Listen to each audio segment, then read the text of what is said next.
Welcome, Sega fans, to the Sega Guys podcast, where we take you on a trip through the eyes of two Sega fans who spent the 90s in the console war trenches. I'm Dan the Mega Driver, and here's my co-host, the Rich Ledbetter, to my Ed Lomas. It's James the SEGAHolic. Mate, how you doing? PlayStation 2. Still one of the greatest digital foundry moments ever. But I'm good, mate. I'm tired. It's been a very long week, well, kind of fortnight, and I coming at the other end of it now, mate. So it's great to be back behind the mic talking some Sega. How are you? Yeah, good, mate. Yeah, so I know you've had my week hasn't compared to yours, but just trying to get through a headache at the moment that I've had the last couple of days, and work's been a bastard. And yeah, just to give you viewers, listeners, but especially our members some context, it's just been a bit of a challenge to try and get behind the mic the last few weeks. So hopefully next few weeks we'll be able to get some content together for you guys, because we weren't able to get this one out early.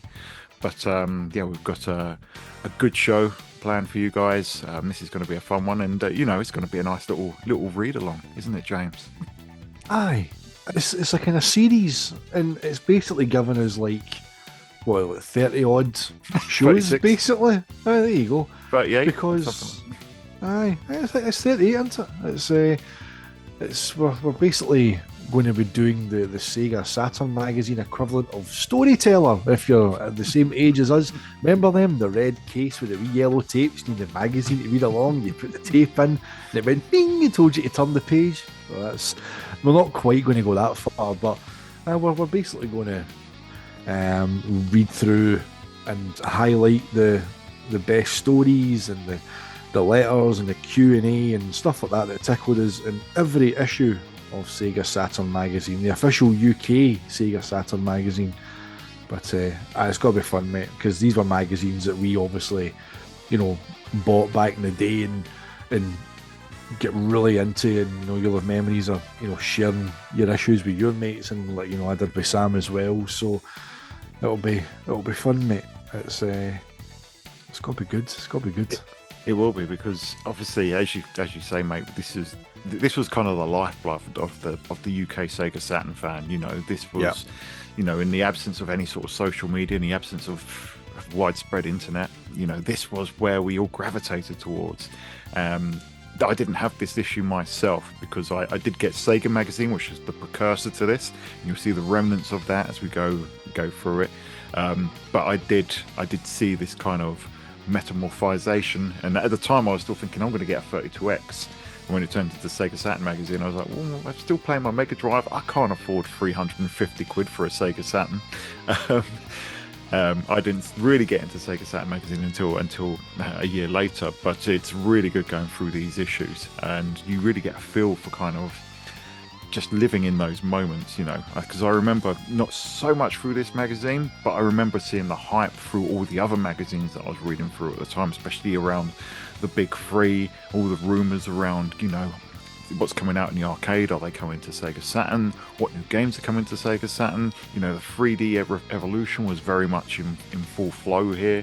You were seeing all these new and exciting titles being, previewed, rumoured, and it was just a really exciting time. And I think that just going through these magazines is really going to, capture that. I think we'll see how it pans out. Whether we could do if we do one a month, that means it's going to be every other podcast. But we'll see how it goes. Obviously, it's not going to be a complete rereading of it. It's not going to be a proper read along, because otherwise we'll probably be looking at an 8-hour podcast or anything like that. But we'll just kind of pick through and discuss certain highlights. Aye, and we don't want to be kind of like going, and on page 42 we have an advert for Special Reserve. The specials on that were a second controller free with your Sony PlayStation purchase. It's like not going to go quite into that much detail, but aye, we went through, and we'll begin kind of through in kind of chronological order by pages, just to kind of basically pick out the highlights. But aye, mate, so that's got to be good fun. Yeah, and for all of you watching or listening, please read along with us. We're going to provide a link in the description, which will take you to the CDN net for via the Sega Retro pages. You'll Yeah. be able to get into your a downloadable copy into a PDF. If you're one of those, like if you, I know there's a few people that do listen to us, a few friends of ours. I think if you've got the actual physical issues, definitely give that a go. So I think That'll Andy be Andy Mackey had a copy as well, didn't he? That's right. Aye, he's got the full collection. He very kindly sent me something which will be put on screen at some point, which is relevant to this issue. But just one pickup I need to show, mate. One Yeah, go pickup on. because this is the righting of a wrong. Decades in the fucking making. The SEGAHolic finally has his Mega Drive boxed. Denied. The Atari ST will not get in the way this time. So, there we go. So, the filter on the camera there for the background's made a bit blurry, but yep, pretty good nick. And funny story behind it because the seller basically didn't protect the console inside. So it was kind of rattling about a wee bit with the power supply and the cables in there, so it got a wee bit kind of scored up. They also wrote their postcodes in some kind of like police evidence pen that you could see at certain angles. So I was going to return it, opened the return on eBay, and put my description of what happened, and it basically went, "You do not have to return this item. You will be refunded." So the seller kept their money. eBay refunded me. So free Mega Drive, mate. There we go. Price is So right. I'm still in the process of trying to I've managed to dull the postcode down a bit using nail polish remover and isopropyl and just kind of gently kind of rubbing away at it. So it's getting a bit more faint. So, but under certain light conditions, you don't see it. So there we go. But finally, I have the box Mega Drive PAL Right in the unit. wrong. You can get boxed Right, Atari STs as well for about 100 mate. quid. No, right, just no. That's just no, mate. See if anybody sends an Atari ST to my door, I'll be getting booting it down the street. But like, no, make it stop. A couple of pickups of my own.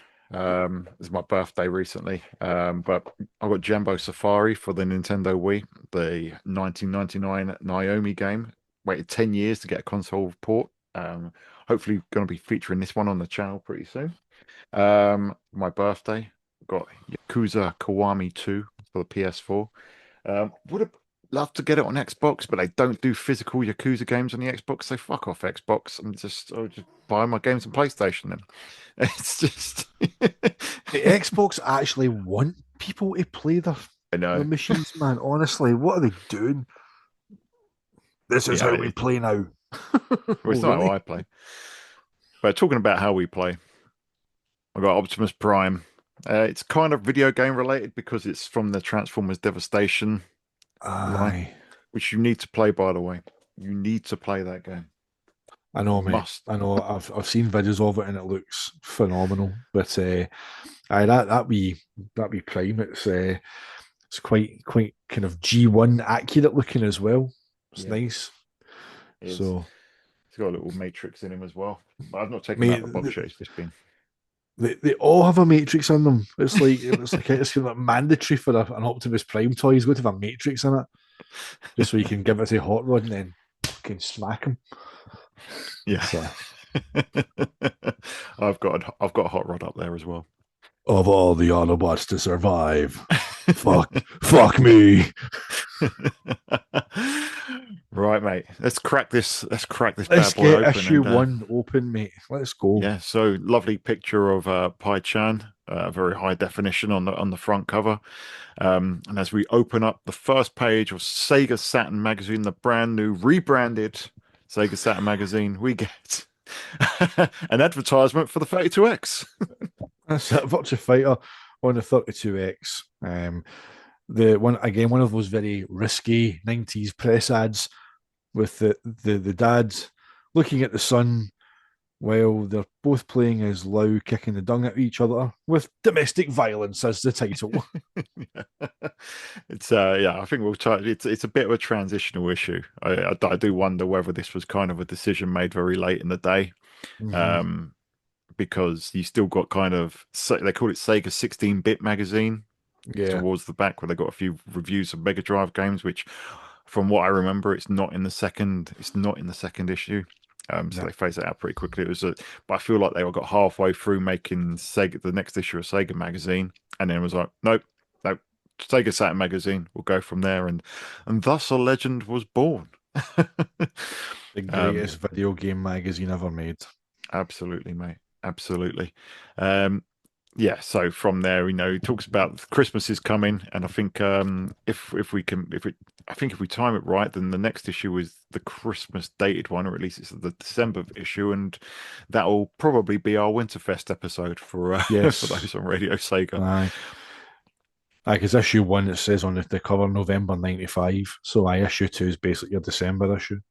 Yeah. So So first thing to discuss, really, mate, and I don't think we've touched on this in an awful amount of detail because this is something that you've dug into on a video on the channel, which we'll probably stick a little flag up there to link to. But this is the VHS that came free with this specific issue of Sega Saturn magazine. Oh, and he's got it right there. Look at that. there For we those of go. you on the audio podcast, James has pulled the VHS from out of nowhere. Um, Like an so if you've not RKO, mate. from out of nowhere. Yeah, so So great video you did on. Yeah, love that piece of artwork for Virtua Fighter 2, where you got the whole cast. But it's a sizable video, mate. It's like 30 minutes for the full length one, and the way that I was planning to edit this one is to have that video on loop in the background with the Sega Saturn magazine logo on there, which is on there for the duration. But yeah, and you're probably more familiar about with it than me, but it's got some cracking footage of Sega Rally, Virtua Fighter 2 without the collision detection, Virtua Cop, and a bunch of other games as well, isn't it? aye, mate, it's the kind of the first real glimpse at the big three, and all of them are in kind of very early stages of development. And each kind of video for the games have got like a kind of splash screen before it telling you how complete it is. In Virtua Fighter 2, even I remember still watching that and being completely blown away by just how amazing VF2 looked, how high resolution it was, how detailed it was, how smooth it moved. And in the demo for that, the throws work, but any kind, as you say, like any kind of collision detection, like punches and kicks, like they're all swinging legs and fists at each other, but nothing's making contact. And it's not until Wolf and Jeffrey face off where you start getting like some real heavy hitting moves like suplexes and body slams and stuff like that.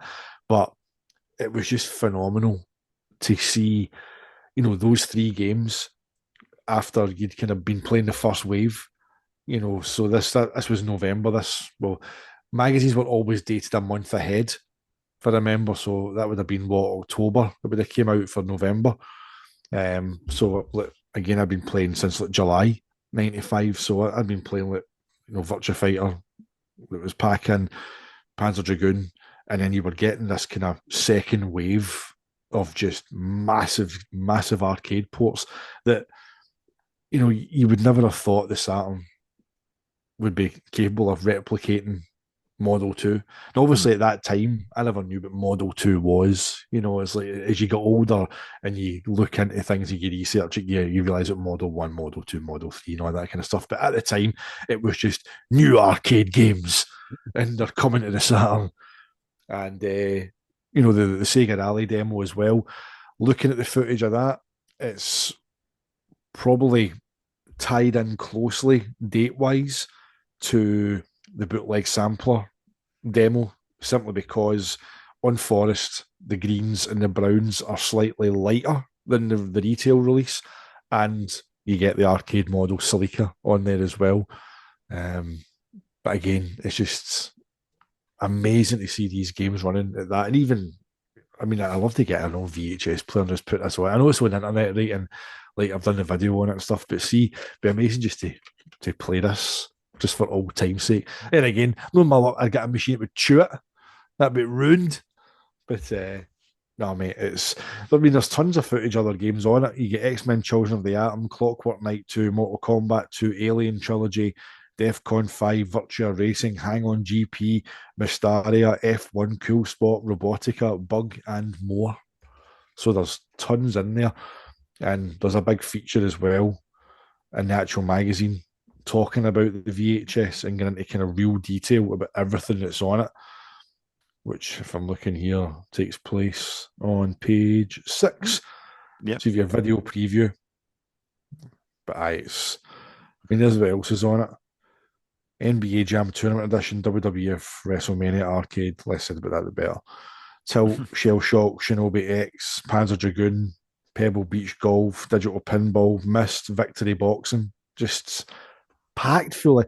Mate, see that time, you're watching this, right? You're like, look at all these games. Yeah. Nothing I can know. go wrong. Nothing can go wrong. So much good stuff on there. And yeah, it really is kind of the window into the future of the console. And these games weren't a million miles away; they were months away. Even the big ones, the big three were just imminent, pretty much. They'd be all landing in the next few months. Latest what will be Sega Rally in January, which is just 2 months away. X-Men Children of the Atom isn't far away either. So you've got all these massive games all coming. So it's just, yeah, like you say, mate, where could it go wrong? And then there's more to come on top of that. As if we jump over the next thing that I wanted to highlight. As I say, we won't go into detail on these. It's not going to be. I listened to a Sonic the Comic the podcast where they basically go through verbatim. They talk about each frame and everything. But that's a 30-page comic. This is a 100-page magazine. We would be here for hours. Yeah, but the next thing that I had to highlight was we just go on to the very next page. Basically, is the Jammer show. Do you remember Jammer? You remember that was one of the big things. You'd have the Tokyo Game Show, you'd have E3, but you'd have Jammer. You'd see all the arcade games getting announced. And this is kind of the first look at things like Fighting Vipers is mentioned on here. Manx TT Superbike, Virtua Cop 2 is previewed on here. Massive spread on that. Dragon Force is mentioned, and you've got Virtua On as well. So yeah, massive announcements, which really would make up the next 18 months of the Sega Saturn's kind of life. All of those games were Saturn bound. Manx TT, when did that come? That was 97, but was it late 97 it came in the end? Run about then, aye. So it's a fair bit off. Obviously, Yeah. we know that Tantalus did the port of that as well, which I think was a great job. Again, people kind of shit on it, but I think it's a great port. Yeah. I mean, the little cutout on Dragon Force isn't too flattering. It talks about, oh, what's this? Another obscure battle strategy game? It's talking about one of the best games on the system. But yeah, it's as we'll get onto when we start talking about other articles and other games, you do get that kind of that feeling that 2D is now old hat, even though they kind of fawn over some 2D games. There is kind of this push that it's all about 3D, and that's that feeling that would kind of permeate through the next half a decade, I guess, deep into the Dreamcast Live. But as I say, see, again, for me, coming from like the Amiga to the Saturn, see these issues of Sega Saturn magazine, this tape, see, like this was just mind blowing. Like this was a quality of game that I'd never seen before. You've got to remember, I'm coming for like Rise of the Robots on 14 discs and Street Fighter 2 on 4 discs, and heavily stripped back versions of any coin op conversions, even 2D ones, and then you're loading up these, and your eyes are melting. It's like it felt like the future wasn't even the future, it was like beyond that. It just like unbelievable like quality of games. Like everything was just like jaw dropping. Even games that maybe whenever you've played them or else as time has passed, you go back to them, they're not great. But see back then, like you're sitting, you're like, Like this was unbelievable. Well, I was coming from the Mega Drive, and I had exactly the same feeling. This was, I'd never seen anything like it. It was so brand new, and likewise, whether it was 3D or 2D, seeing those. I remember seeing X-Men: Children of the Atom, and I think it might have. Can't remember if it's on Games Master, Games World. I don't think it was Bad Influence, but it was on one of those. It was on TV, and I was like, "Holy crap! What is this? Oh my god, the floor is disappearing under them. And these characters look like they're from the cartoon." you If know, they did.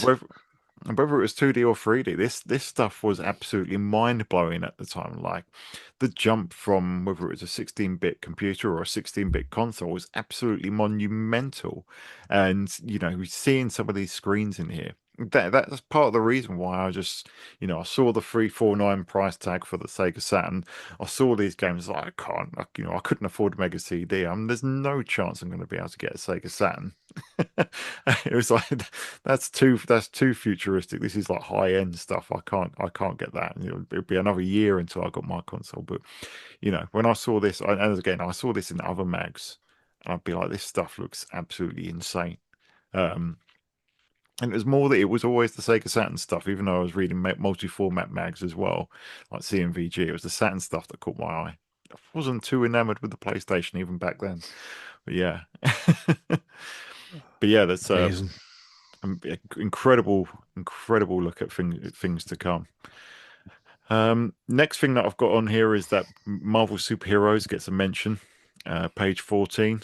Um, some excitement about that. I think at the time, Rich Ledbetter was quite the Marvel aficionado, and I remember him being extremely excited about all first the X-Men game and the Marvel Superheroes game, which I think is great and but quite funny because when we get into a review a little bit later on, one of the mentions is how these 2D games are old hat.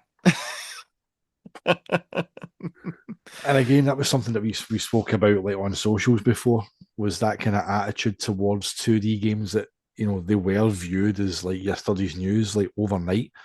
Like they were just dismissed. And that's why it's amazing to see pixel art being so appreciated today, Yeah, because it's timeless. It's a timeless art style, especially for video games. But aye, it's the fawning over early 3D. They were in full flow.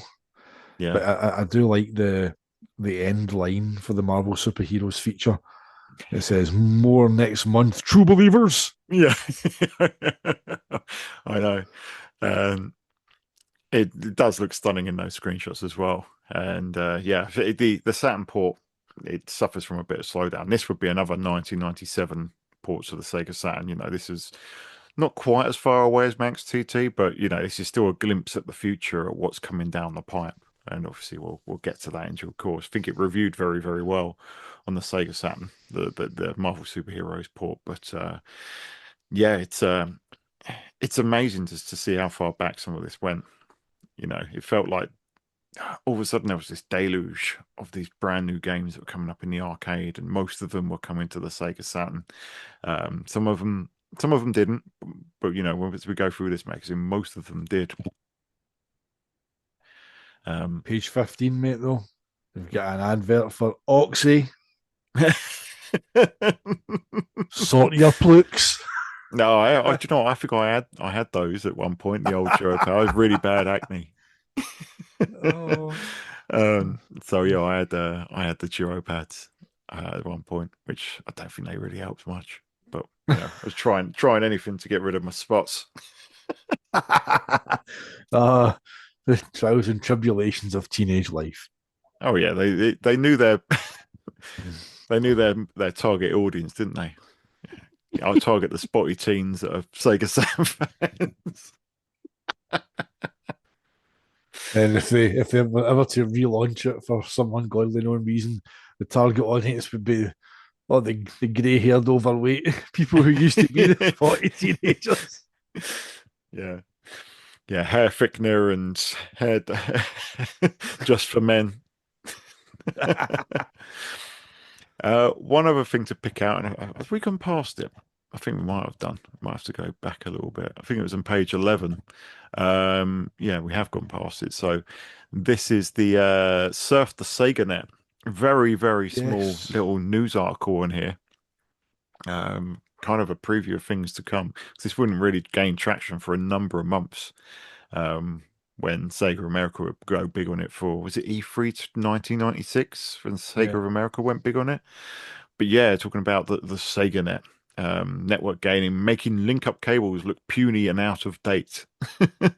The creation of Sega's new multimedia division shows the level of commitment we have for this format. So, mate, that's it never took off over here. Of course, we never got the network adapter, but and it'll be interesting as we go through these magazines to see if it gets mentioned again. But it Mhm. certainly wasn't a thing when I started picking this up regularly. No, it's interesting. As it says, Sega Europe head Malcolm Miller commented, the creation of Sega's new multimedia division shows the level of commitment we have for this format and provide us with further evidence that the true potential of the Saturn is still to be released. No price has been fixed, but it looks like being in the shops by July 96. Not over here. It never happened. Aye, it's false. Complete fabrication. Yeah. Do love and there's nothing more 90s than seeing those internet widgets on there as well. You've got the back and the forth on the home, but it gives you that warm, fuzzy, nostalgic feeling. Um, but yeah, a couple of previews to shout out. There's loads in here, so we won't go through all of them. Um, but Guardian Heroes is a big one. Obviously, that game, an absolutely legendary title for the Sega Saturn. Very well regarded by people that have played it.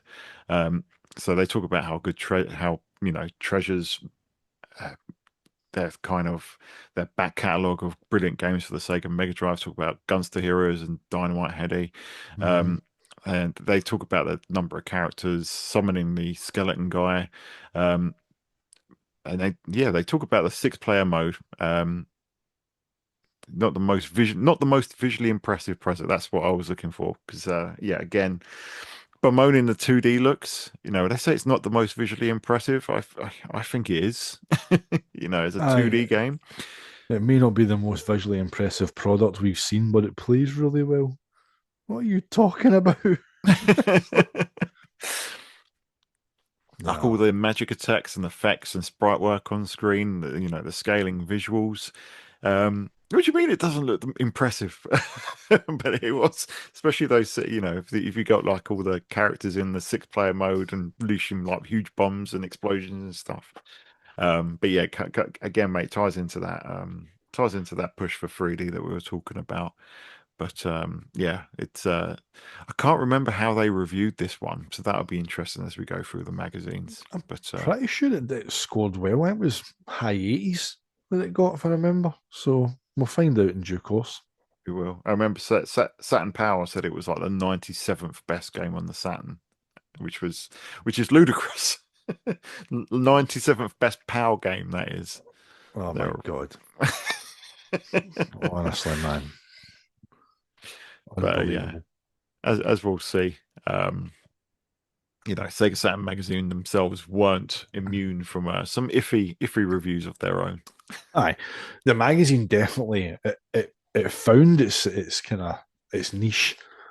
The early issues are quite kind of conflicted and confused, and they don't quite know where to kind of nail their colours to the mast kind of thing. But as the magazine matured, it certainly found its feet and its proper voice anyway. Yeah, absolutely, it did. It was it was like bringing home a friend when he brought that magazine home. Um, Before we go into because it's oddly laid out this one because you got a bunch of previews, and then this one was one that you highlighted, mate. Of the Saturn's three biggest Christmas titles near perfect, Sega's hottest arcade racing games, and such we bring you more in-depth arcade coverage than ever. So that's kind of what we're talking about. These games are hitting the arcades, and they're the future of Sega Saturn hardware. But big focus that you've highlighted is on the Indy 500 game. Yeah, and they go kind of all in. It's a full blown 3 page preview, and it's quite wordy, and they highlight the the three courses, in the Indianapolis Motor Speedway, the Bayside course, and then the Highland Raceway. And I mean, Indy 500 is a brilliant game. Again, another one of these Sega racers that's kind of lost to time. You could easily put it alongside Scud Racing until recently Daytona USA 2. But on the third page of the preview, is up in the top right hand corner, page 22. It's got Racing to Saturn.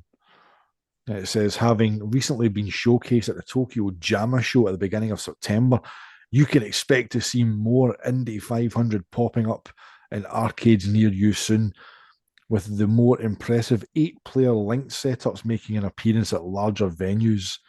And they go on to say, sources at Sega have confirmed that Indy 500 will be making it to the Saturn, although exactly when is shrouded in the mists of future time. Rest assured, though, you'll read about it here first. So, I mean, looking at it, I don't imagine it would have been too difficult to get a kind of Sega Rally quality of port of Indy 500. It would have been stripped back, probably 30 FPS. But it would have been 30 FPS. But it's just, I mean, if you ever played Indy 500, it moves at some pace. But Yeah. we've already seen with Sega Touring Car, which it's a similar kind of pace, Sega Touring Car and Indy 500. So it might have had difficulties because Touring Car has its notorious jittery frame rate. You need to play it with a 3D controller. Play the Japanese version. It makes it more playable. So I think Saturn could easily have done a port of it, but again, just one of those ones. The decision was made. When we'll never know, but it would certainly have been a welcome addition because, I've only ever seen videos of it. I've never actually played it in the flesh in the arcade. So Not in the arcade. No, I've played it. no, Played it emulated on aye, Mod but 2 emulator, but I've not. I don't think I think I might have seen it in Sega World. It's one of those, if you got like 10 quid in change, 10 goes on arcade machines. You got to pick and choose which ones you're gonna. And there was, struggles, you mate. yeah, it's already. I think there was probably 10 other games I wanted to play over this, and I think Aye, Jurassic Park: The Lost World was 2 quid. So that's right. Aye. in the Mate, they Trocadero. still pull that shit in arcades and all. Let's see like that NQ64 in Glasgow, like Outrun 2, 1 token. House of the Dead 2, 2 tokens. Even if you're only playing single player, it's like light Yeah, gun games, you have to give us more. So aye. bastards. But no, Yeah, Indy 500 would have been a real welcome addition. Again, I don't think Saturn would have had too much problem doing a pretty respectable port of it. yeah. Interesting. If we go back a bit, actually, and I hadn't flagged this one, but if we go back to page 17, just beneath the Guardian Heroes preview, we do have the preview of F1, Mm. which it's said that it's a Sega game. I'm trying to remember. It wasn't actually Sega that developed it internally. I think was it Genki that did it? I can't remember. Um, but yeah, It it's was F1 Live Information, it was called in that's right. Japan. Yeah, yeah. Yeah. Um, an actual phenomenal game, very underrated. But some of the kind of the visual hallmarks that you'd expect in an Indy 500 game, you've got tracks that go through kind of built up areas. You've got the speed, so using that as kind of a yardstick, Saturn I think could have turned in a decent version of Indy 500 using F1 as a yardstick. But considering that it would have been done by Sega's internal team rather than outsourced. But yeah, have you played F1 or F1 Live Information? I've played F1 Live Information. It was called F1 Challenge whenever it released here. Oh yes, And it was developed by Sega CS. was it? Yeah, so on Sega Retro, it's got Sega CS Bell and Jitensha for it says some graphics. And it was released under the Sega Sports branding in Japan and Europe and Australia. Yeah, I think it was Bell that did the Yeah. majority of the development duties on there. but yeah, So, it's a great racing game actually. It's you're not going to play it over Sega Rally or probably Daytona, but it's before the PlayStation got its own fully branded F1 with the commentary and the actual presentation that looked like the TV. This was absolutely brilliant. It's still good to play now if you want a more arcade focused mm, experience. it's got, it's not got all the teams and drivers, No. but it's got the majority of the tracks as well, and they're all painstakingly recreated. I mean, it runs great. So, I mean, no, I played it, I had plenty of fun with it. As you say, though, mate, whenever the PlayStation got its official version, though, that people were quite rightly fawning over it because, it had all the official graphics and you had as repetitive as Murray Walker's commentary was. Oh, it's Hill. Oh, it's like Schumacher. It's like quite repetitive, but again at that time, it was like, oh, it's like I'm playing the TV version. And it's amazing what that authenticity can do to a game. You know what I mean? It's Yeah. like F1 Challenger live information plays great, looks great, but it just didn't because it didn't quite have that full official kind of tag to it. Um, that kind of whenever the real thing came out, and also bizarre creations as well that were behind the PS1 Yeah, game. it's The legends. Um, that is just, I mean, F1. I remember the hype in school whenever F1 came out in PlayStation, people were going nuts. yeah, yeah, same. It was a big release over here, and yeah. Thing is, though, the thing about F1 Challenge or F1 Live information is, they had Murray Walker, but the soundtrack to the Saturn F1 game is absolutely phenomenal. It's aged a lot better than Murray Walker's repetitive lines, mate. Aye, nah, definitely. Nah, it's, as you say, mate. I mean, that engine could have easily been used for Indy 500. It moves at a fair pelt.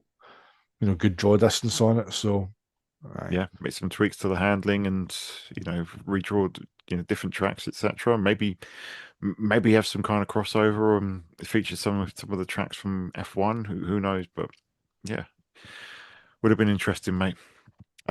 Next preview after the Indy 500 that I wanted to touch on is an interesting one. Deadly Skies. I don't know if you remember much about this one, mate. I thought Deadly Skies? That's a PlayStation game. And yeah, this was a this was originally a 3DO game, which was then kind of the development move to the Sega Saturn. Um, but it never came out on the Sega Saturn. In the end, it only came to the Sony PlayStation, and not in 1996 either. It took all the way until 1997 for Deadly Skies to actually finally reach retail. I But wonder if yeah, there's it's a, I wonder if there's a build of that. not one that I've been able to find.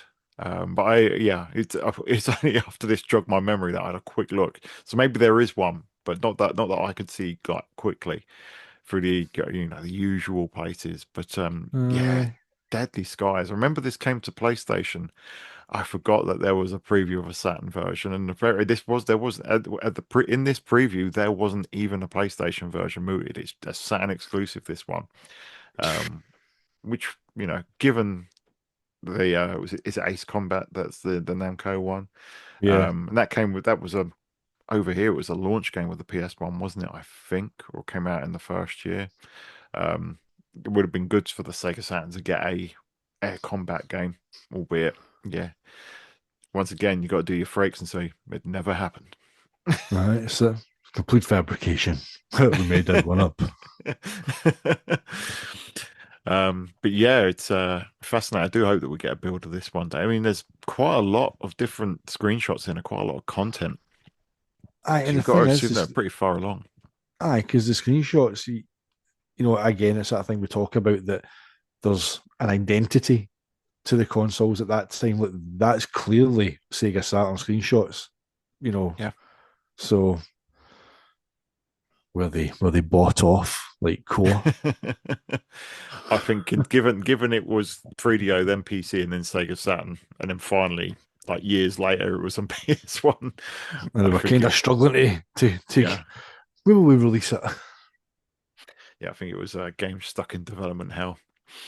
But staying on the aerial combat theme, mate, the next preview, which we'll touch on, and I think we want to talk about this one a bit more in depth separately, or at least I think you'll be you're thinking of putting a video together, but one that we both played early on, Firestorm Thunderhawk 2. What a game, man. Yeah, what a game this turned out to be.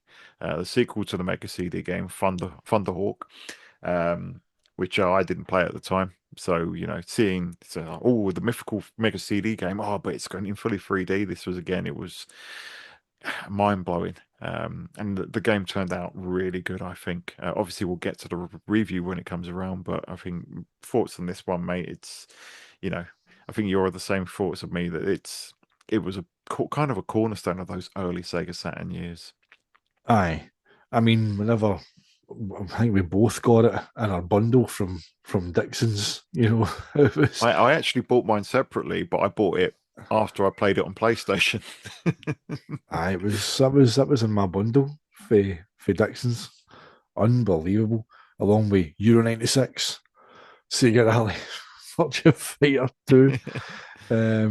But I mean, again, there's something about aerial combat in helicopters if you're a certain age. If you grew up in the 80s, and you know where I'm going, right? Airwolf, right? It's just you can't help but make the connection. Like this super attack chopper, even on the preview, the artwork for it, it's just this amazing Airwolf esque looking chopper with like missiles firing off the wings on it. It's just I mean the game itself is phenomenal. It's I think people would look at it now and think that it's aged quite badly.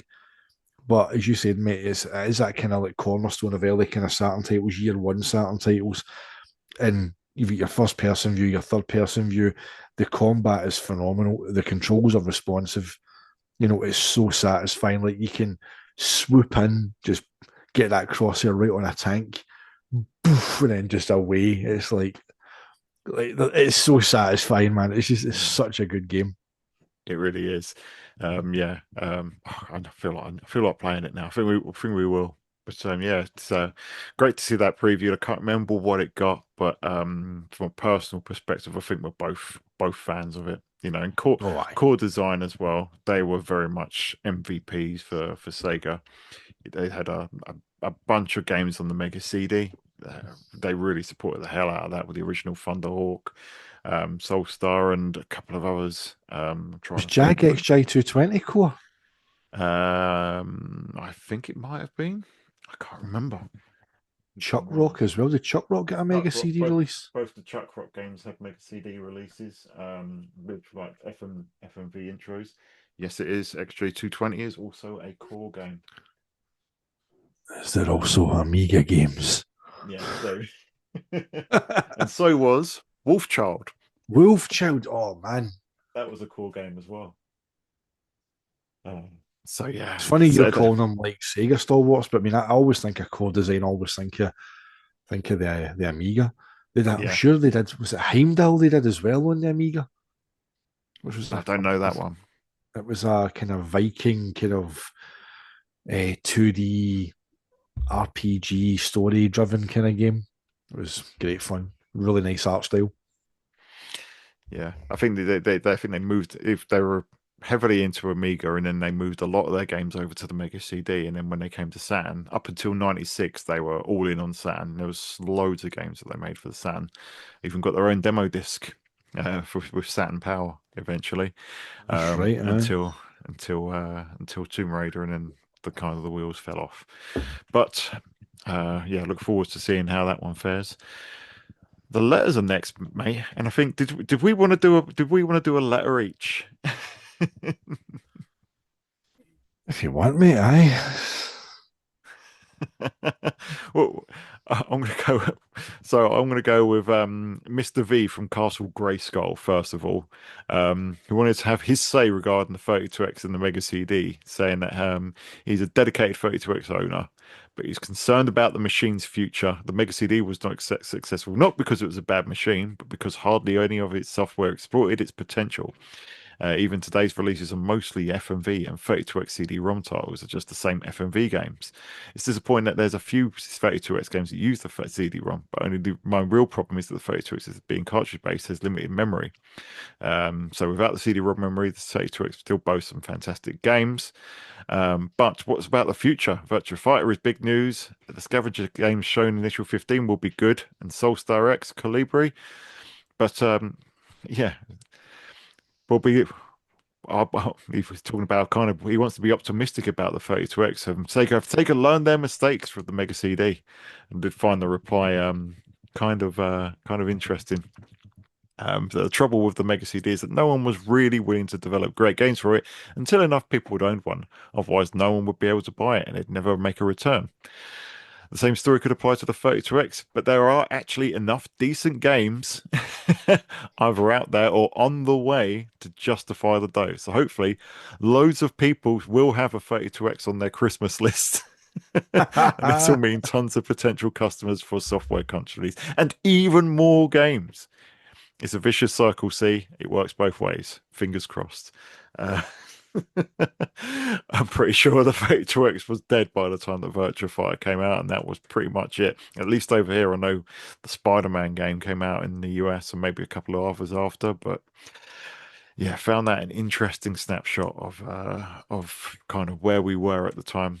32X already with some concerned owners and sitting on life support.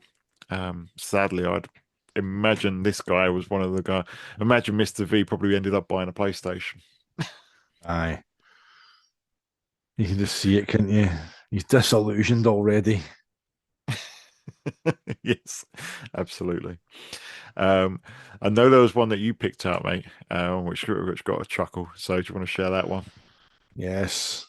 Yours faithfully, Peter Davies from Rill in North Wales. So he starts off, the kind of letter is titled, I Will Confess. And he starts off, may I begin by congratulating you on the quality and affordability of your publication. I am a relative newcomer to this area of entertainment and a firm believer in first impressions counting. Okay. So he says, towards the end of August 95 until mid-September, I must have purchased 90% of all games magazines on the market. However, none impressed me as yours did, and subsequently, you now have a loyal customer. So he's set the stall out here. He's the flattery has set the foundations. Getting ready for the shit sandwich. That's it, mate. Congratulations aside, as he says, permit me to come to the reason for this letter. I have one question to ask, and I would be grateful if someone could answer the following query about Panzer Dragoon for the Saturn. This, to my mind, is an undeniably well-made game, but my area of concern is this. On first playing it, my jaw literally dropped on seeing the Silicon Graphics introduction. It's not Silicon Graphics introduction, it's just full motion video. However, I will confess to a following sense of slight disappointment upon realizing the gameplay levels were not of the same quality. My question is simplicity itself. Why? Surely if they were this, what? This guy's surely if they were this surely if they were this come on, idiot there. Come on, mate, put your comma in. God's sake, rich man, what are you doing? So surely if they were, this game would have been an epic and a class of its own. And then he closes a shit sandwich with my thanks for your time and keep up the good work. And then the caption says, Peter Davies thinks that Panzer Dragoon's graphics aren't very good. Poor chap. And this reminded me of the time I was in Game Zone with Sam in Partick, and Panzer Dragoon was running on a demo TV in front of the cash desk. and this person comes in and is watching it and they're interested, and he says to the guy with the big shoulder padded suit jacket he clearly got from his dad's wardrobe, it's like, what game's this? Oh, it's Panzer Dragoon on a Saturn.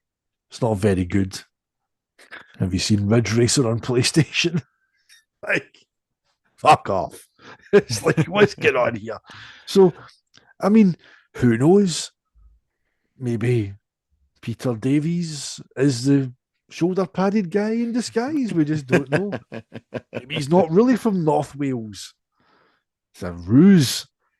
But it's interesting to see that even then, in late '95, there was people who weren't impressed with Panzer Dragoon's graphics, all because of the CGI intro. Yeah. It's aye, Yeah, bizarre. they play that up in a response, didn't they? Oh, aye, Just yeah, because you're nice, we'll answer your question. yes. You certainly are a newcomer to our mag because you're all nice and polite. Give it a couple of months and you'll be writing and saying, "Oi, Tosh, if you don't answer my questions, I'm going to come down there and burn down your office, you bunch of slags." Oh man. Oh, geez, oh. 90s magazines, mate. What a Yeah. time. But aye, he basically gets ripped a new one. But aye, people were clearly not impressed with Panzer Dragoon. Some people Oh, were not unbelievable. impressed with the graphics. That would be like 0.1% of people who've seen it. Yeah, well, just clearly don't understand the difference between full motion video and actual in-game graphics, but there we go. He did say he was a newcomer to this form of He was a entertainment. newcomer, so we'll have to forgive him for that. Aye. All right, mate. 30 Letters out of years the way. on. Yeah. Letters down. Let's go on to the big showcase. And I think we'll cover all of these because I know we've talked about the big three before. We'll talk about the big three again.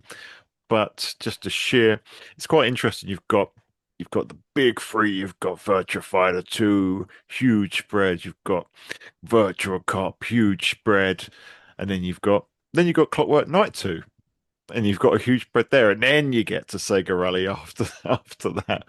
But all of these, mate, looking absolutely phenomenal, and yeah, well, some nice little details around development there, technical details. You know, when you go through the Virtua Fighter one, it's talking about how the some of the challenges the dev team have had. They talk about Sega graphics library. They talk about how it's not something that the PlayStation could replicate because of the way that the parallax backgrounds move. Um, it's just looking at the pictures, you know, you marry this text up with the video, mate, and you know, it's a recipe for hype, isn't it? And you know, I know we've talked about these games many times before. We'll talk about them many times again, but just the sheer magnitude of what these releases were for the Sega Saturn at the time. Just I don't think it's any clearer than it is here. You know that you've got about 14 pages just dedicated to these three games here. It's a massive chunk of the mag. You know, weird that they stuck the Clockwork Knight coverage in there. It's kind of smacking between Virtua Cop and Sega Rally, but yeah. I mean, do you want to give us your thoughts on these bits, mate? As you said, mate, it's a massive, massive showcase. Just kind of again, you can imagine it's like you've put the video on and you've watched it, and then you're getting in and you're just getting all the juicy nuggets of information that they've managed to get being the official magazine. You've got the work in progress. They're talking about the graphic styles, talking about the backgrounds. You know that they'll look 3D, but they're actually 2D parallax. There's even a mention here that Sega may try and get Shun's Bridge in there, which obviously didn't come to pass. And it's they go through the characters, they go through the moves. What's they've got here? The propaganda machine. So Yeah, it basically says the appearance of a 20% complete version of Virtua Fighter 2 at the Berlin IFA and London ECTS trade shows has revealed to the next generation development community just what Saturn is capable of when it's programmed by the right people. According to certain PlayStation developers, what VF2 is doing on Saturn would be unable to replicate to the same degree of quality on the Sony machine. Although the 3D ring and textured characters could be done on the PlayStation, it says, and it has been done on Tekken, the scaling parallax backdrops could not. So obviously making reference to VDP2 at that point, the secret sauce of the Saturn, Yeah. as John Linneman called it. But I again just going on about the fact that it runs at 60 FPS. It's in a high resolution mode. At the time, they're saying it's higher than PC Super VGA. Yeah, forgot You about know, Super VGA. And yeah, the even though it was interlaced, the Sega Saturn resolution was higher um, than on them the highest at the time, the highest commercial or widely used PC resolution. So it really, this sort of stuff's lost, to kind of the time that people just don't. People can look back and just say, "Oh yeah, Virtua Fighter 2 was a great game, and it was an important game. It wasn't. It didn't have the story that the Tekken had. Didn't have as many characters, but the stuff that it's doing here is unbelievable on console, having a resolution higher than top end PCs at the yeah. time. Just unreal, mate. And the fact as well, this was like a 20-25% complete version, that they were Yeah, seeing. They also make reference to the lack of leaves on Lau's stage and the lighting on Sarah's stage. Obviously, the leaves in Lau's stage and Shunsborough's never made it. Sarah's, it doesn't have lighting per se, but it does have the lightning flashes in there that kind of give yeah, it a sense of atmosphere. So it can be forgiven for that. But I mean, you move on quickly to Virtua Cop, highlighting the Virtua gun or the yeah, Sega Stunner, as it was called. But again, you're looking at these screenshots here, and you can't believe how close this looks to the arcade. Again, you know, it's and I love the first Virtua Cop. I just think I know you prefer the second game, but I just think there's such a timeless look to the yeah, first game. The level design, everything about the music is just chef's kiss, man. It's yeah, light gun perfection. It's unbelievable. And then, as you say, you get Clockwork Knight 2 kind of just jammed in there, and then you get the big one at the end.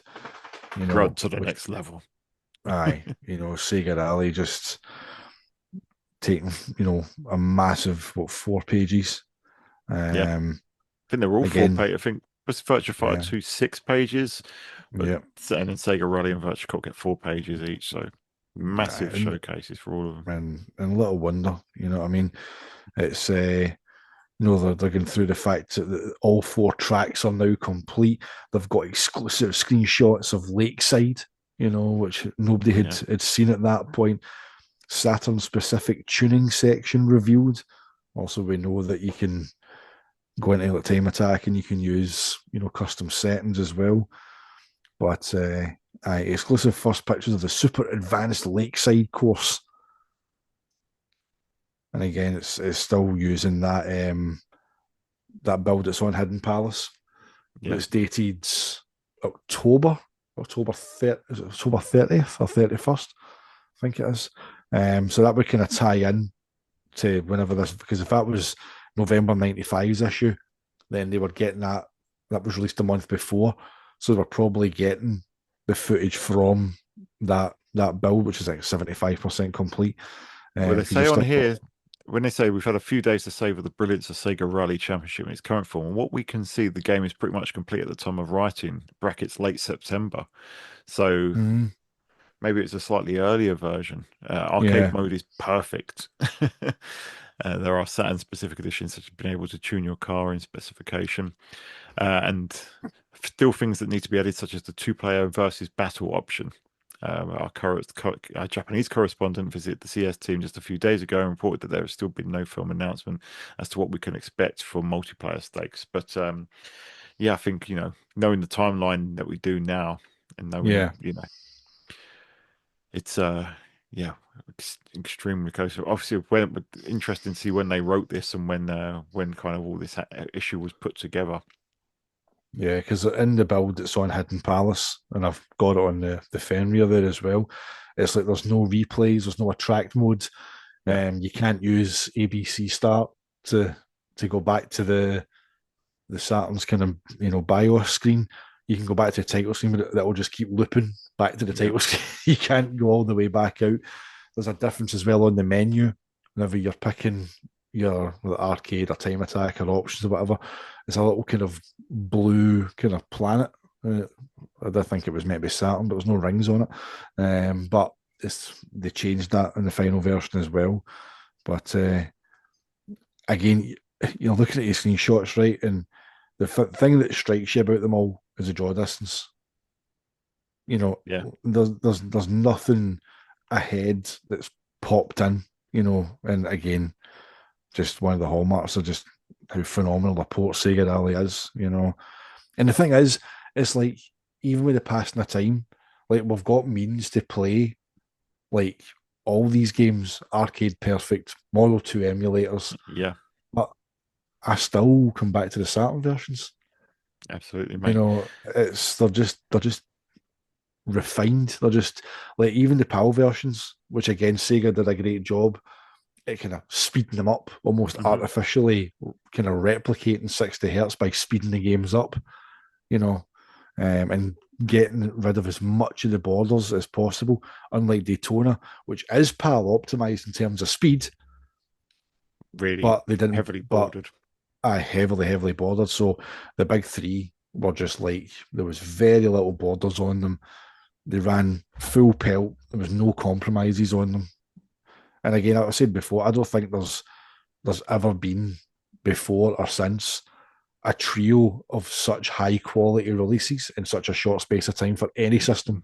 Yeah, not You first, know, not for first party games. aye, Yeah, I don't think there's any. And yeah, I don't think there's. Nintendo certainly haven't done it. They like to space their releases out. PlayStation, they've never had that quality. Xbox haven't either. So yeah, and yeah, unfortunately, they didn't move the needle as we'll see. But which is it just goes to show it doesn't matter if you've got the games. It's all about the but that's object the and the masses. but that's the thing as well. People like to kind of retrospectively say, but people wanted more narrative driven story based games. I'm like, but no, Final Fantasy VII didn't come out here until Christmas '97. Metal Gear Solid was the following year. That's whenever kind of story driven kind of games with cutscenes and things like that started to kind of come to the fore. This was 95 heading into 96. Yeah, Arcade ports still had an impact. So it is bizarre that those three games, for whatever reason, could not sell Saturns. It's still one of the things that baffles me the most to this, even to this day. Like, it's not changing kind of tastes in terms of gamers. I just can't yeah. believe that those three games never turned enough heads to make people put their hand in their pocket. Yeah, people were still playing Tekken, the original Tekken, which is janky as hell, and Ridge Racer with its one track.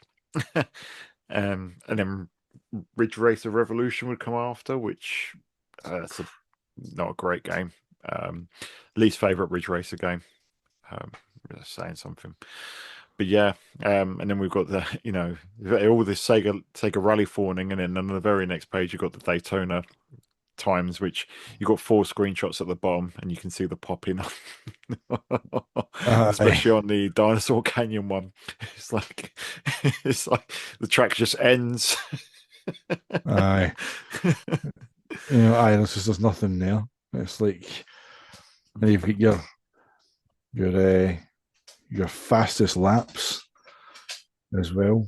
I always Yeah, wondered how people like hook their Saturns up to their VHS machine and like record themselves playing it and send it in as possibly. proof. Oh I well, remember there it's was an issue interesting. where somebody actually got disqualified for the Sega Rally Time Attack competition. Well, we'll get to that in due course. That'll be one Yeah, that will come up. we'll want They, video they, footage of the game in replay mode. uh, they basically disqualify somebody because they found out they were cheating. I mean, imagine, I imagine think I cheating in remember a that. magazine competition. Jesus Christ. Well, people do anything, would they? Right, mate. Moving on, then. This is another one that you flagged. Video CDs. Um, and this is something I've still not had myself. I'd love to get a video CD card. I'm going to have to get one at Mm. some point. But they were definitely going big on this feature, and trying to really push the multimedia kind of credentials of the Sega Saturn. We touched on it with the Netlink, but yeah, video CD and talking about video CD cards and the best films on there. You got Wayne's World on there. um, it talks about photo CD packages, but it's interesting to see them pushing it quite hard on here. I never realised it was 170 quid. Yeah. Jeez, oh, you've just paid 400 quid for the console, and you want to watch films on a disc, 170 quid. Average movie CDs, 10 to 20 quid. You know, what we think at the moment is more for people who want to show off. But then again, if it's a choice between this and a video player, and they give it 7 out of 10 for value for money. But, it says on here, it all depends on what you want to get from your Saturn. If you just want to play games and nothing else, it's probably not worth the bother.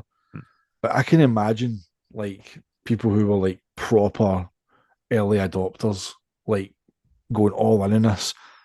Like, my uncle had a Laserdisc player. He was big into Laserdisc, so he never All bothered with right. the video CD card. Yeah.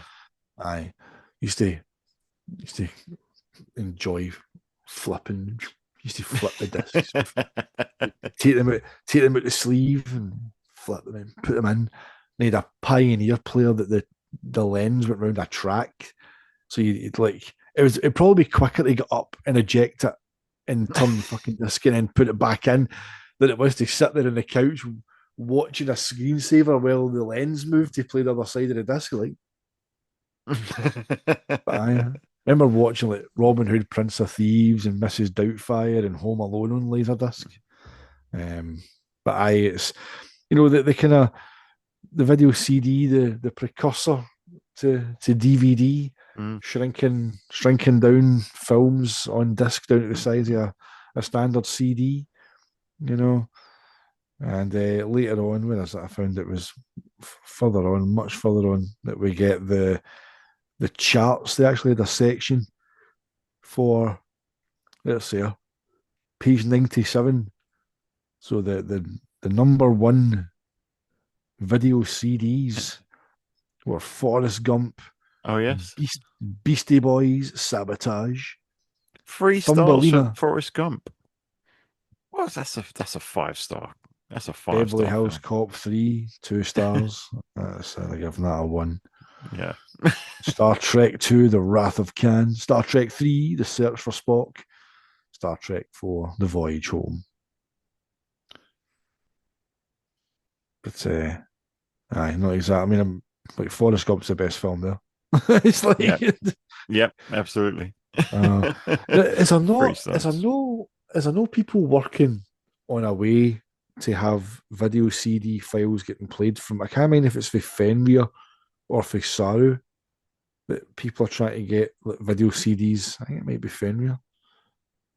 Sure, I heard something about it. I read something about there's a way of getting video CDs on an ODE. I'd like to do that just for shits and giggles. Just Yeah.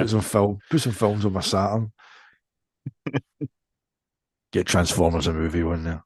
Yeah. I don't know if they put that on video CD, but I'm sure someone's transferred it. That's it, mate. Need to look into that. Get some films on there. Yeah. But yeah, so that's most of the features. Just whistle through those. So onto the reviews, mate. And this is an interesting Oh, issue because I don't think we've got many heavy hitters. The headline game is Clockwork Knight 2. And I do, it mentions it in the feature that this has basically been Sonic and Knuckles. This was kind of Clockwork Knight 1 was half a game, and this is just the other half. um, it was went some way to fulfilling the promise, but the actual game was a disappointment. and not so much a sequel to the game, but the continuation of it. But yeah, have you played them both, mate? Have you? I've played the first one. I've not touched the second one. Yeah, because the second one It's starts from the end boss of the first one. aye. I mean, if it just tells you to just split the game in two, doesn't it? It's like it's not even hiding it. It's just it's not. Is the second game or the first game not hidden? Is it unlockable on the disc for Clockwork Knight in 2? in the US it is. Obviously they rushed Clockwork Knight out to be out for Christmas, I think, in Japan. Cut the game in half. Um, and then released the second game in Japan later. And then a little bit later on, they did the Pepperochu double pack where they put both games on a single disc. And in America, because that collection was basically kind of the updated version, in the US, they thought, well, we'll just localize the latest version of Clockwork Knight 2, but we'll cut or cordon off Clockwork Knight 1. But then I think Bo Bales found a code to bring Clockwork Knight 1 back so you could access that in Clockwork Knight 2. I think they're both cracking games, I've got to be honest. And the score of 88% in here, I do kind of agree with it. At the time, I think for Lost Ability is 71. It's a short game, but it's a cracking game to play, I think. Really, whenever I play both of them, I really enjoy it. Beat them for the first time not too long ago, actually. It wasn't, I only got my hands on the second one a few years ago. But yeah, great little platformers. Talks about how if you want more challenge, play Bug. I don't want to be that frustrated. Thanks. Clockwork Night, perfect for me. An hour long, Just rattle play through. the Japanese version of Bug. It's easier. Still not easy enough. It's still really Bug frustrating. jump shite. I love the fact that's what the name translates to in Japanese version. Just I heard that just tickled me whenever I heard that. Bug jump shite. SimCity 2000 and Theme Park. Interesting that they both got reviewed in the same issue. From Bullfrog and Max's, both the old God Sim games that you'd get on the PC and the Amiga. Did you play Mate, either of these I've on not played Saturn or SimCity Amiga? 2000, but Theme Park, mate, both the Saturn version and the Amiga version. Oh, what a game, man! See, whenever you get your park completely built up, you used to set your chip stall beside your drinks, and you put tons of salt in the chips to make Yeah, them go and buy more juice. Then you filled the juice with ice, so it was crap. So they bought more juice. But then you had to watch for people being sick. yeah, And your wee janitors walking about sweeping up the whitey and the rubbish. And then you'd like rides that would like break down, so your wee repair guys came out and they built the fence yeah. for it. There was like wee smoke billowing at it and everything. Oh man. Theme Park's just such a good game. Oh Such a mate, it's good game. brilliant. It's absolutely, your roller coaster breaks down with people on it. It's like fix it. Bouncy castles busting and just Yes. See, I was more part. I bought the Mega Drive version in 1995 when I was, trying to get games to tide me over, and I spent so much time on the Mega Drive version. I actually love the Mega Drive version so much, and I think part of the appeal for the Mega Drive version is that it's quite simplified compared to the Amiga and PC. Obviously, the Mega Drive, you can't create your own roller coasters to the same extent. You can do your own roller coaster track, and you've got certain pieces, but nowhere near. But yeah, on the Saturn, I think it tries to be too much. I feel like the Saturn tries to kind of match the PC version, which it does, but I just don't think it suits kind of a console experience as much. I think mm, it's more at home to playing on something with a mouse and keyboard. I don't know if it supports the mouse. Do you know? I've never tried it, mm. but yeah, but good game nonetheless. 90%, I'm not sure. Um, SimCity 2000 also, yeah, quite tricky, I think, to play with a pad. But both of them are, top tier um, games. But yeah, I think if I have to pick a favorite out of either of the series, it'll be Theme Park on the Mega Drive and SimCity on the Super Nintendo. Aye. But yeah, Oh, theme park, mate. The Mega Drive version. It's all the same stuff. You put the salt and the chips, put them next to the drink. Even in the screenshot there, you can see the chip stand next to the drink stand. you see the bouncy castle with people on it, but there's smoke coming at it. And then the best bit is there's a queue waiting to get on it as well. Yeah, I know. It's like, Then you break the queue up because you have to send the repairmen in. They go in, the maintenance that's guys, right. and they put up the sign, get fixing it, and all the people walk off, and you can go over their heads and go, what are they feeling like? They're upset, they're angry, or whatever. But the Oh, bus that keeps coming when your park's properly built up, the bus keeps getting bigger and bigger and bigger. that's right, man. There's like the screenshot there, the water slide. Remember the water slide? Yeah, Oh man, that's a so good. big water slide there as well. Aye, that's a great game. Great game. Yeah, 90% on that. Next one on here is Street Fighter the movie. Mate, um, this is funny. slapped slapped with 49%, and they hated this. A Um, pointless waste of time and money on behalf of everyone involved, except the actors who got paid for doing it. Do not be conned. so when I was talking about 2D games on the X-Men, Children of the Atom, Marvel superheroes coming to the Sega Saturn, and the excitement around those, it's just this review. Street Fighter the movie is all set to hit the Saturn, allowing gamers across the globe to constantly pick Cammy as their character, so they can have a look at Kylie Minogue's pixelated bum. The sad gets. The main complaint is there isn't even a conversion of the coin up. The meager features that this would have offered. Oh no, it's just a straight port across of Super Street Fighter 2 Turbo. So they acknowledge here that it is just Super Turbo. It's not like others that seem to think that it was a port of the arcade game. This means you get your super combos and other trash. Yeah, you've come to That's expect it. Something unbelievable from yeah. trash. Trash. The other main claim is this game speed, which is far too slow, which is justifiable. Not just slow to start, but slow when the game gets busy. I don't think there is any slowdown on it.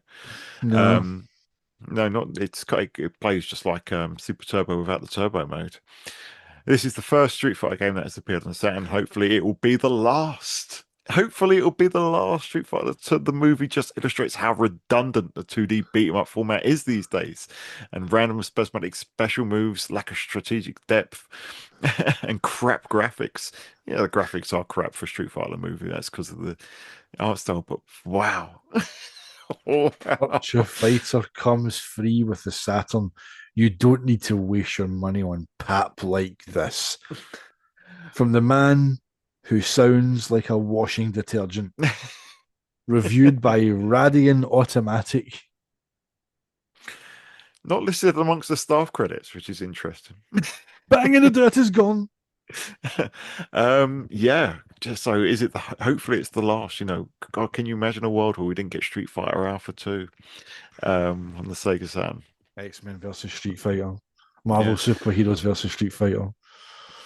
It's the tune changes when it gets to Alpha, and I've obviously done retrospectives on both Street Fighter the movie and Street Fighter Alpha, and Alpha is definitely the better game, no question. But Street Fighter the movie does have more content, and it does play like Super Turbo, albeit a slower version. It's not a terrible game like everyone likes to make it out to be. It's just an ugly and mostly pointless game. But but if it's the first Street Fighter game on Saturn, it's not 49%. It's a 7 out of 10, surely. And I'm gonna have to skip ahead, mate. I'm gonna have to skip ahead to what page is it on? 78. And there's a review of Mortal Kombat 2 on the Sega Saturn. Which is abysmal. Oh, I love Mortal Kombat 2. I love Mortal Kombat 2. It's probably my favorite Mortal Kombat same game, but not this version. Aye, the As load times are horrendous. yeah, the frame rate is all over the place. There's all sorts of hitches. It just doesn't play well. It's a mess. I mean, at least Street Fighter the movie plays like Super Street Fighter 2 Turbo without the turbo. Um, but Mortal Kombat 2 on the Saturn is just, I don't know how they managed to cock that up as much as they did. But I don't know what they were smoking here. I mean, who reviewed this? The same This guy, Rad. this is rad. 93% a gut-wrenching way to tide yourself over until Mortal 3 turns up. And it's arcade perfect. No, it's not. What more could you want? It's words fail me on this one, mate. They It's this is really do. not. It's not a 93%. Is it the fact that he's just basically slaughtered Street Fighter and said he hopes that the movie is the last Street Fighter game to ever come to Saturn? Then to review Mortal Kombat 2 and wax lyrical over a bad port. It's like, mate, what are you doing? It's like, Yeah. I can't remember Ready on Automatic being in the magazine when I picked it up. I think he was a guest writing for from because I remember him more in CMVG, and I think Meme Machines, but yeah, uh, it's just well out of touch here, I think. aye. Sounds like he's a Mortal Kombat fanboy. Doesn't like It Street Fighter. does, yeah, it does, Aye. yeah. So yeah, interesting. I'd be tempted to switch those around, but maybe not for Street Fighter the movie that high. But Street Fighter 2 the movie is Street Fighter 2 the movie. That's another game which got to cover that at some point. Oh Um, man. Street Fighter the movie is definitely the better game out of those two. I don't know. Maybe some people disagree. Let us know. Um, More old games though, mate. NBA Jam is on here, 89%, and tough one to talk about this one. I love NBA Jam. It's undoubtedly a classic. Is it a game that stretches the Saturn? Not really, but Nah. it's a good version of it. I've actually got that version on the shelf there. I've got the Japanese version, which has absolutely no localization on it whatsoever. So it's just the just the US version on a Japanese disc. um, NBA Robotica, Jam was everywhere yeah, at go on, that mate. time though. You know what I mean? It was every platform had to have NBA Jam. Yeah, yeah, it came to Saturn and PlayStation, didn't it? And it's a pretty much arcade perfect on the Saturn. It doesn't push the console, but it's a classic nonetheless. Robotica, 70%. Not much to say on that one, mate. I think that's probably fair to that one. I've Mm. got what is it called? What is the Japanese version called? Can't remember. Don't care. NHL hockey, yeah, it's about right. Rayman was a surprising one, 78%. Um, so a game that is probably out of all of these games that are on here, the one that has stood the test of time the most and is probably the most iconic, as far as kind of mass adoption is concerned. 78%. Now I know it was on the PlayStation, I think, before the Saturn, and obviously came to the Jag first, I think. But yeah, interested to see this one get a lower mark, albeit I have to say that I've not been able to progress with this one because it's despite many attempts to try and play it, it's very very difficult. Mm. It's a tough game. I don't know. What's your thoughts on it, mate? One I've not played extensively. I've put it on and have a quick kind of go of it. It's got a charm to it. It looks lovely. Again, you said it's one of the games that's kind of stood the test of time. You know, probably punished again at that time for its art style more than Yeah, anything else. You know what I mean? So, aye, but it's a classic. yeah. For, Great for a game. franchise that's still going now, Mm-hmm. um, it's interesting to see how it was viewed by Sega Saturn magazine at the time. Too samey and downright irritating in places. I can probably agree with the downright irritating. It does get quite frustrating even early on. But yeah, those 2D visuals though, mate, they are great looking. Look at that Scorpion Nice. boss in there.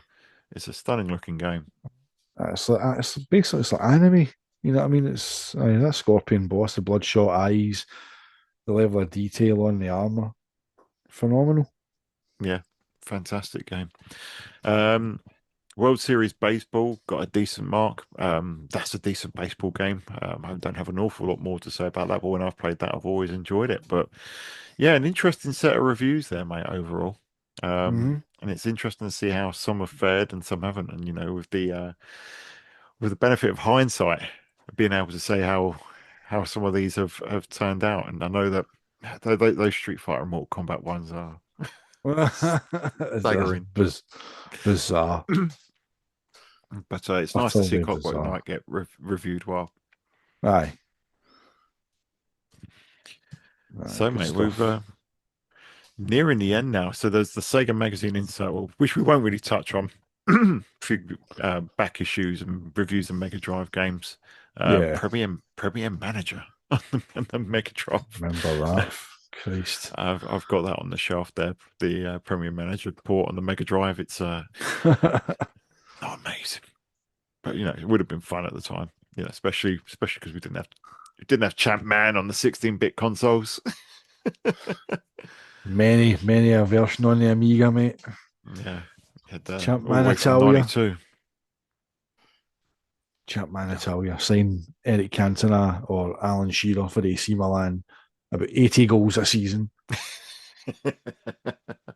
I have been, despite all the flaws, ah, Football Manager 2026 has really got its hooks into me as I'm trying to shake it. But like, oh man, I, it's got flaws, and I've tried. It reminds me why I've tried to avoid that series for so long. Right, I sit there and I'm thinking to myself, right, I've got half an hour before I really need to start work, although I should really start work early, but I've got half an hour. If I can put a game on now, get through one fixture, beat Chelsea with when I went down to 10 men. I was like, yes, I'd leap out of my seat in that game. It's like watching a real bloody thing. Oh, man. See, that's why I don't touch Football Manager now, man. It's just too involved, man. It's not. Oh, anyway, last section we moved back to Saturn for the out now, and some the console's been out for 4 months by this point, but we've got Virtua Fighter Remix plus the CG Portrait Collection. Yep. So 5 stars for that one. Any Saturn owner should have already played the version of the Virtua Fighter pack-in. It's been hailed as one of the best combat games ever to appear on a console. So why bother with a remix? Well, if you're a diehard AM2 fan or a complete Virtua Fighter freak, you absolutely have to buy it because the glitches from the original have been taken out, plus texture mapping has been added to the characters, and the graphics on the Fighter Select Green have been given the anime treatment.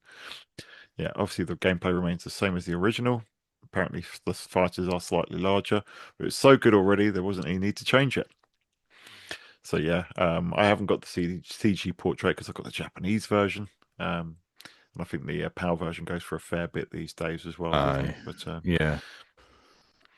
it's nice. This is one that's quite nice to see in hindsight because of all the Virtua Fighter Remix was an apology, and Virtua Fighter Remix they had to make that because the Virtua Fighter one was a mess. It's quite refreshing to read on here.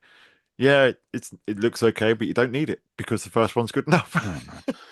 Aye. It wasn't an apology. It was basically it's AM1 who done it as well, and the arcade version runs on the STV board.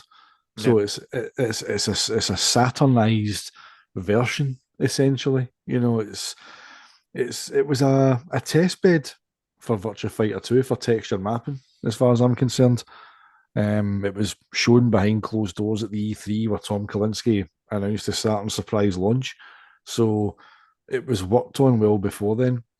And that kind of ties in as well to when you started seeing the builds of Virtua Fighter 2 coming out just months later.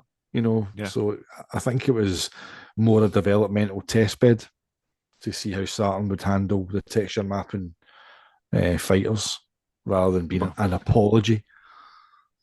there's that, and there's the fact that Model 1 arcade boards would have been quite expensive, and Mm-hmm. STV boards would have been very cost effective by comparison.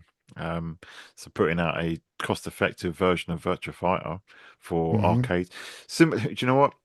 I wouldn't be surprised if that's the real reason why this exists, because you look at something like Street Fighter Alpha putting that video together. The fact that Capcom were like, well, some arcades can't afford the CPS2 arcade machine, so make Street Fighter Alpha for the CPS1. Same thing if you've got Model 2 boards that got Virtua Fighter 2 and you've got Model 1 boards that are expensive and kind of out of production, they've got Virtua Fighter 1. Get the console Saturn version, very cheap to produce, put it on that, and you could sell a lot more arcade units to arcades that generally go for lower spec machines. So Mm, that may be the reason. Um, could well be, mate. Get Virtua Fighter into more arcades for less. yeah, because at the time it was still a good looking game for arcade. So Daytona, mate, this is one that you wanted to flag because it talks, it kind of once again validates what we've been saying all these years. Yep. So they give it 5 stars. It says there has been many a harsh criticism banded about over the way the graphics update, and unfortunately, it has to be said that it does suffer somewhat from trees appearing out of nowhere syndrome. In fact, this is the game's one and only downfall. The good thing is it doesn't affect the gameplay, and if you're quick getting down to the shops, you'll still have time to enter our excellent time attack competition. But they ram home the fact that it's the only fault and it doesn't affect the gameplay. Yeah, So, and again, we've said it many times, we will die on this hill that the Saturn version, the original Daytona USA, was the best playing home version of Daytona until the PS360 version. Hands down, the handling on the standard controller is phenomenal. So yeah. good to see that that message was rammed home. Indeed, mate. Indeed. A few more on there. Bug got 5 stars. So I think they're calling it the best platform and game on the Saturn. Shinobi X got 3 stars, which I think is probably fair. Um, I don't know if that translates to 60%. That's probably a bit too harsh, but it's a 7 or 8 out of 10. It's a good game, but not one of the greatest. And then Panzer Dragoon, of course, 5 stars. Very short bit of blurb here. Those of you that sent away your Saturn registration cards would have already enjoyed one level of Panzer Dragoon courtesy of Sega, and that alone should be enough to there. And there it is. There's Valkyrie. Does he Um, design the games? No, he executes them. if you need So there, convincing, there is a demo. there it is for audio listeners. James has got his promotional demo disc on show right now. But the Sega Saturn magazine blurb says, if you need convincing, let's reiterate our review from last issue. Arriving with the second batch of releases for the Saturn, Panzer Dragoon is easily the most impressive in both graphical and gameplay terms. So, and another one we spoke about many times, mate, that is, just simply an astounding classic. Yep. And that brings us to the end. After that, we've got our CD films, which we already touched on. But next month, we'll be looking at continuing our top coverage of all things Saturn. Talking about new titles for 96, Firestorm, Wing Arms, Virtua Racing, DEFCON 5, Revolution X, ooh. Development news of Virtua Cop, Fighting Vipers, and Manx TT. So, mate, that was and then you've talked about special reserve. Let's touch on gameplay because gameplay's here as well. Was it Yep. gameplay you got your copy of Panzer Dragoon Saga from? Yeah, it was, mate. I phoned up and pre-ordered it. That was it. They charged my card upon dispatch, 37.99, mate. I literally went on to gameplay, phoned them up and pre-ordered it within 15 minutes of playing disc one on Sega Saturn magazine. I was like, yeah, this is getting bought. This is phenomenal. So yeah, 37.99, mate. Oh, mate, I want to go back in time. Look at these Mega CD games. Snatcher, £32. Shining Force CD, £32. Oh, take me back. I mean, I know the Sega Saturn is it's 75 quid more than the PlayStation 1 here, which probably did it no favors. But some of these games in here for these prices. But yeah, that's been quite the journey for the first issue of Sega Saturn magazine to whistle sort of go through that at some pace, pick out a few highlights on there. But that was a load of fun. Right, we've got our 37 of them to do.